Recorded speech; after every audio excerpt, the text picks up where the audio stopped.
Hello and welcome to another episode of the Bearded Mystic podcast, and I'm your host Rahul N. Singh. Thank you for taking out the time today to either watch or listen to this podcast episode. Today we will be continuing on with my thoughts on the Bhagavad Gita, but before then I would like to let you know that you can support this podcast by signing up to our Patreon page, where you can find the details in the show notes and video description below, or if you're listening to this on Apple Podcasts, you can sign up to the subscription where you'll be able to get ad-free content and get extra bonus episodes like conversations with the Bearded Mystic and the guided meditations. Also, every Saturday at 11 a.m. Eastern Standard Time, there is a free virtual meditation class. If you would like to join because you've enjoyed the teachings that are talked about here on this podcast and you would like to put them into practice, this meditation session is something you would enjoy, and you will find the details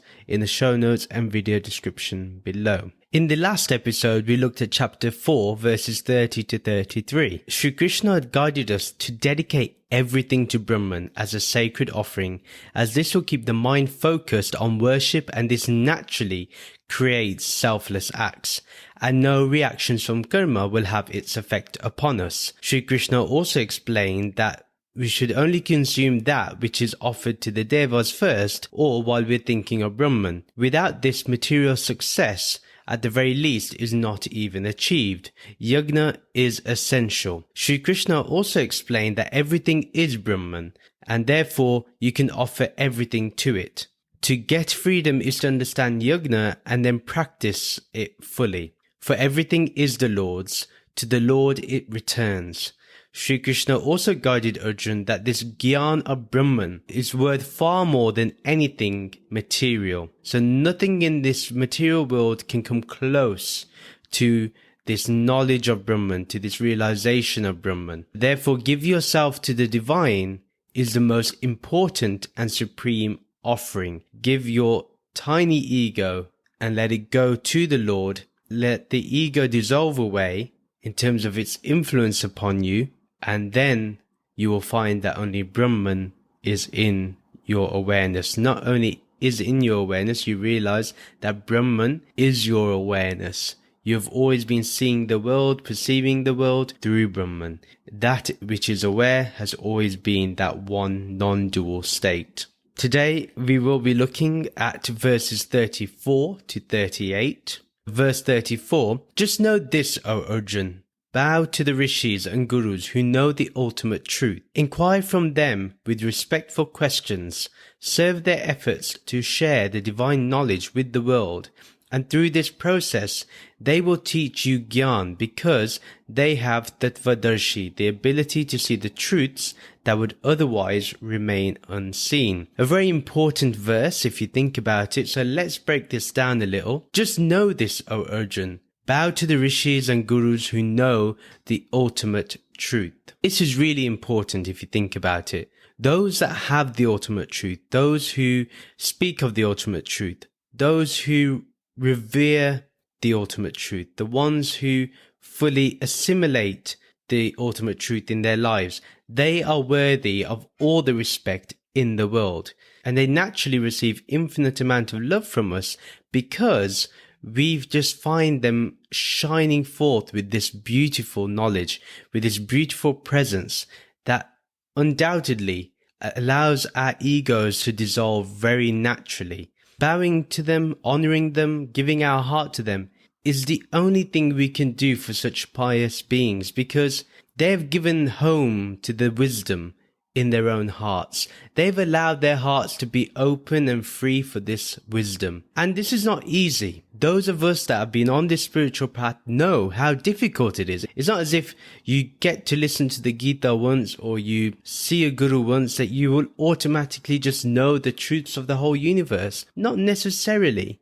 It may take time, but the thing is, to be in the company of such a being is incredibly important. Bowing to them is also like bowing to Brahman, because they are the living murtis. You know, murtis are made out of clay or stone, but the best murti is that living being that can show you the truth very directly. I'm not saying there's anything wrong with murti puja. one can do Murti Puja if one wishes. But the thing is, what I'm highlighting here is that if you find a living being that can show you this beautiful truth, they are worthy of all our worship. They are worthy of all our gratitude. They are worthy for our praises, because only such an egoless, pious being can hold such a beautiful truth. It's a truth which, for example, you can easily lose it. It's like trying to grasp sand in your hand. The grains of sand will always slip through. And likewise, if our mind becomes muddy by pride, lust, attachment, anger, arrogance, ego, false identification, anything like that, then this truth just slips away. It's not that the truth goes anywhere. We let go of the truth.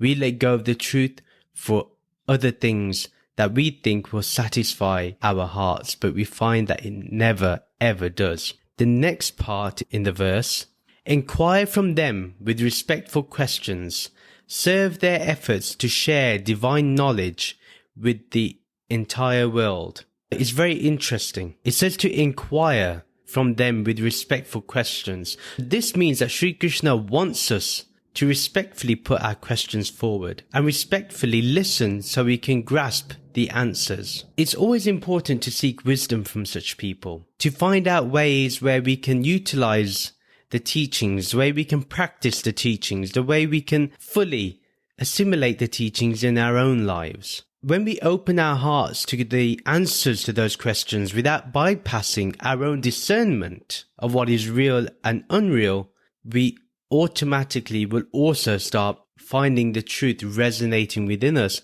and also speaking from within us. Because now we know that there is no difference between me and the truth, because we can discern between the real and the unreal. The one that is receiving the truth is the one that is already aware of the truth. It is only then when it remembers, it will never forget. By utilizing our discernment, our intellect, the truth will transform our heart. And we can help these divine beings, these pious teachers, these gurus, these sages, by sharing this divine truth with one and all. And as Sri Krishna says, you don't keep this truth to yourself. You have to share it with the world. You have to make sure people understand this truth. Now, that doesn't mean that you can directly give the truth to everybody and they'll be open to receiving it. No, we will have to discern who is ready and who is not. Who is ready to experience the real, the changeless, the formless awareness that is always here, always now, always present, always in the forefront of our awareness and always in the background of our awareness when we're functioning in the world. We need to find those people. It's not like we have to find them. They naturally arrive in our homes, in our workplaces, in our schools. Those people who really want to know the truth, those who really are seeking a guru, they will go to a person who may know a guru that can help them. Don't ever keep this truth for yourself. If you can recognize this truth, then share it with everybody. It's not something that you just put on the mantelpiece and then let it go. No, you have to remind yourself to always share it with others. The more you spend of this truth, meaning you share it with others, the more the truth resonates with yourself. It's very important to share that knowledge. The other thing is, this is a very good way, a good method into always remembering this truth if you share it with others.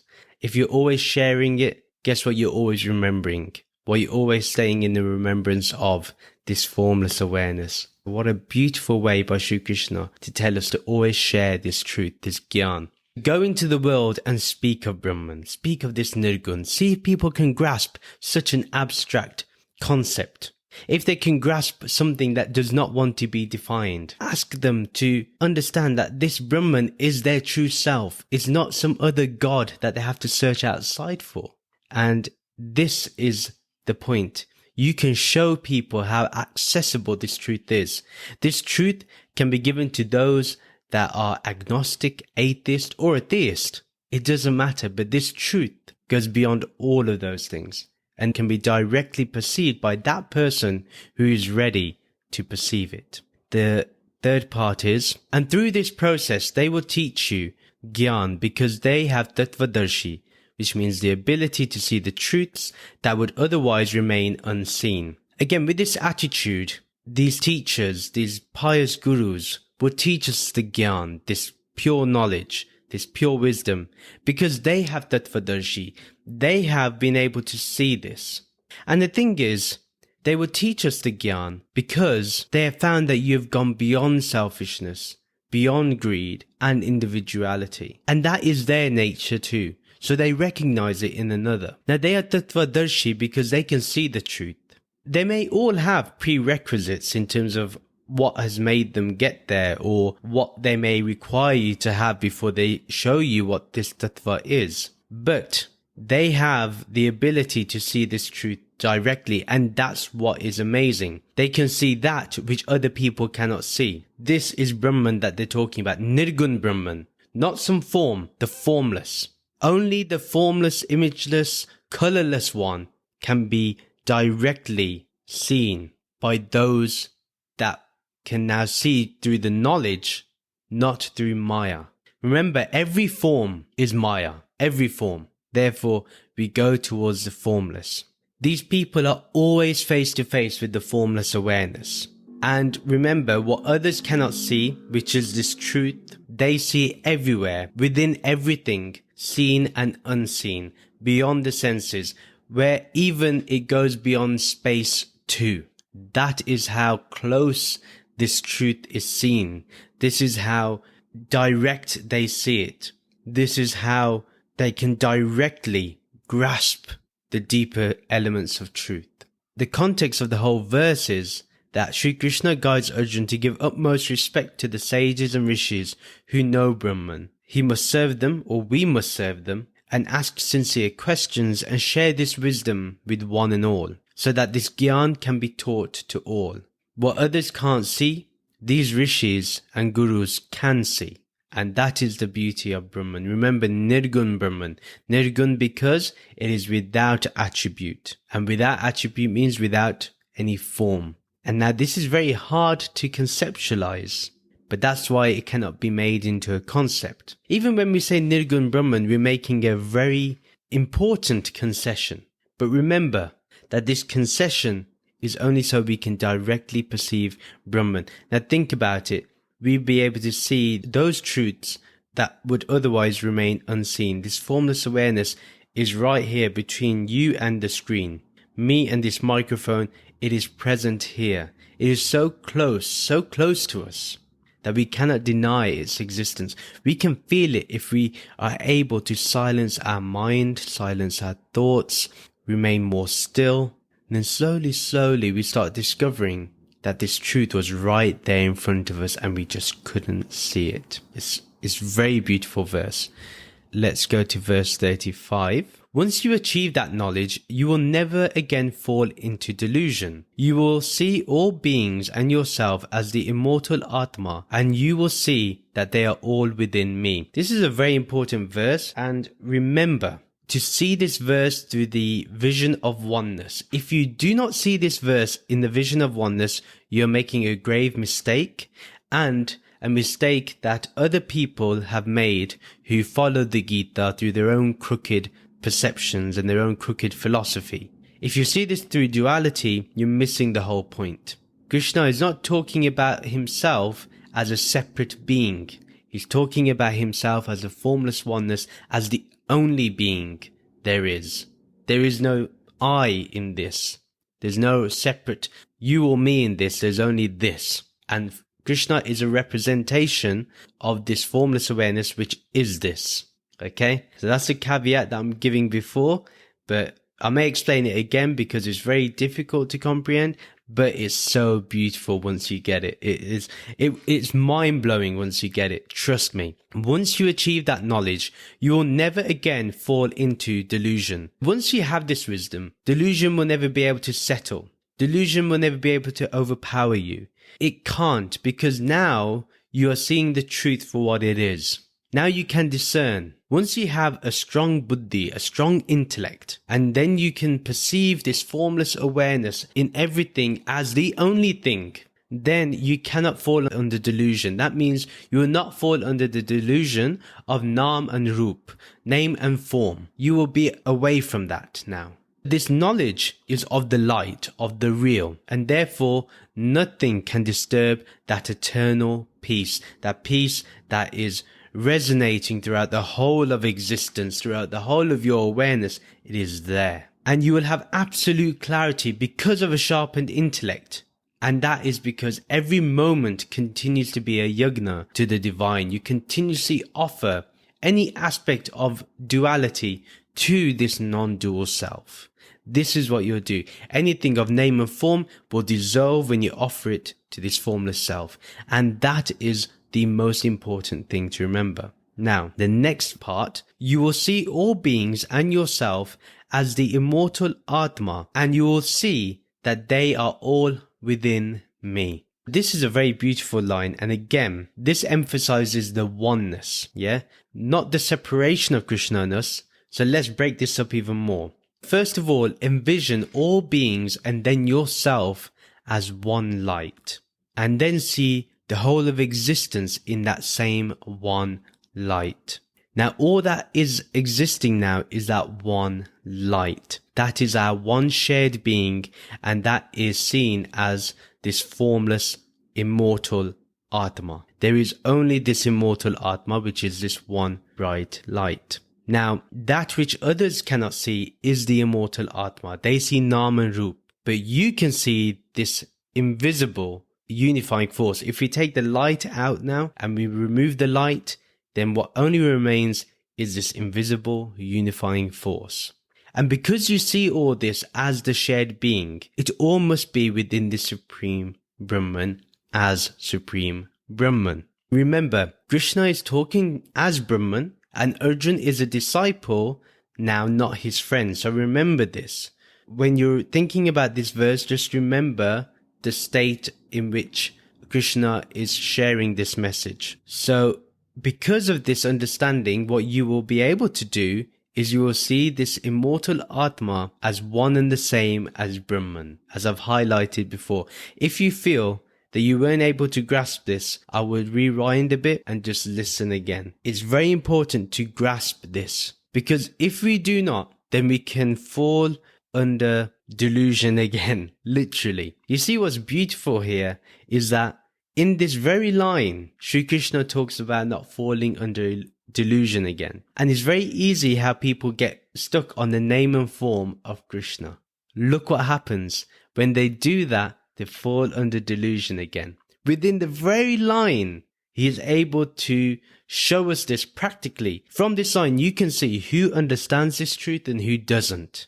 And it's very important that we approach those people that share the message of the Gita as Krishna expected us to. It's very important that we do that. The context of the whole verse is that Arjun can never be deluded or confused again. He will see that all beings, himself and Krishna, are all this one, this supreme Brahman, this invisible, unifying force, this oneness, this formless awareness that is always one. And that is what we are. Verse 36. Even if in the past you were the most degraded and hurtful person, lost in ignorance and darkness, this ship of yogic wisdom will carry you to safety. If we just look at the whole verse together, it doesn't matter how bad you were in the past. This wisdom will help you. It doesn't matter if you think you were the worst person alive. This wisdom will help you. It doesn't matter if you think you do not deserve this truth. This wisdom will still help you. If you think you are the most blind to the truth, this wisdom will help you. If you think there is only darkness in your life, this wisdom will help you. And if you think you're not spiritual enough or you're not ready, this wisdom will help you. No matter what way you think you are undeserving of this truth, this wisdom will always be there to guide you. It will always be present. For once one comes into contact with it, one can never lose it again. One has to be sincere in this spiritual journey. One has to put things into practice, not just intellectually, but in practice. Are we offering ourselves to Brahman? Are we truly doing everything as a yagna? Are we pleasing the devas by offering our thankfulness, by looking after this planet and looking after the inhabitants of this planet. For that is why this ship of yogic wisdom, this boat, will always carry us safely. Now, the thing is, what I will say as a caveat to this is that once the boat does take you to the shore, to where you need to be, once it takes you to the Supreme Brahman, remember to burn the boat or let go of the boat. Don't hang on to it. Don't remember it. Now is your time to always be in the remembrance of this Brahman. The context of the whole verse is that it doesn't matter what you think of yourself, how your past was, how you are now. This wisdom will always carry you to the safety of your true self. Verse 37, O Arjun, just as a flame reduces firewood to ashes, so this Gyan Agni, fire of transcendental knowledge, burns away the karmas resulting from material action. An image here is used to help us. We've all seen fire burn wood to ashes. We've seen how that happens.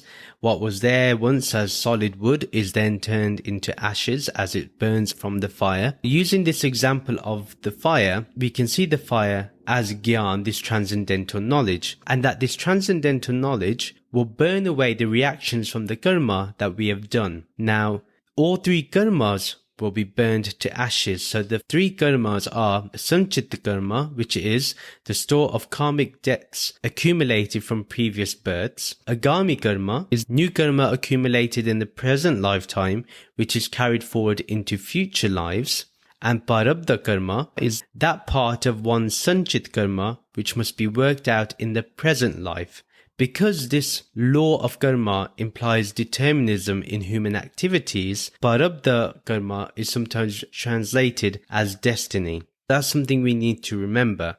So all three karmas will be burned in the fire. None of these will remain once we are able to understand that we are fully this universal, formless oneness, this Brahman. Once we understand this, once we put all our karmas into that fire of knowledge and we offer all our karmas as a yagna to this knowledge, then we find that this Gyan will help us to burn away everything. Now, to explain this a bit more, the transcendental knowledge, this Gyan, will destroy the first two karmas and renders the third type ineffective even as it operates. So what I mean by this is, first, it will destroy the first two karmas, which is Sanchita karma and Agarmi karma. It will not allow them to come into our present life, and also it will not allow it to be carried forward into the future life because it's burning it all away. It will not leave any effects. Then the third type is ineffective even as it operates because of the first one disappearing and the second one,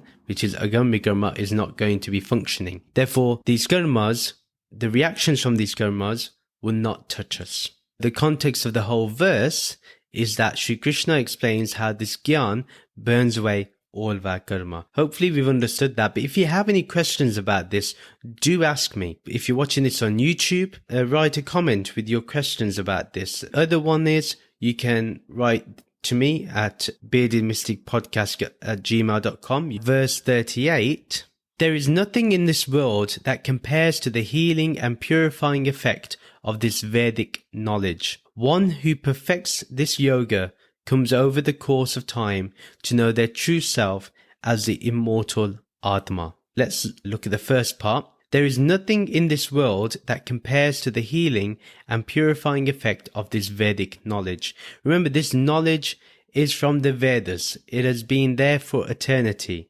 Hence, it's Sanatana Dharma. It is the eternal Dharma. This Gyan has no beginning. We cannot say when it did begin, and we cannot say if it will ever end in terms of it ever being destroyed. It has never been hidden either. It has always been here in existence.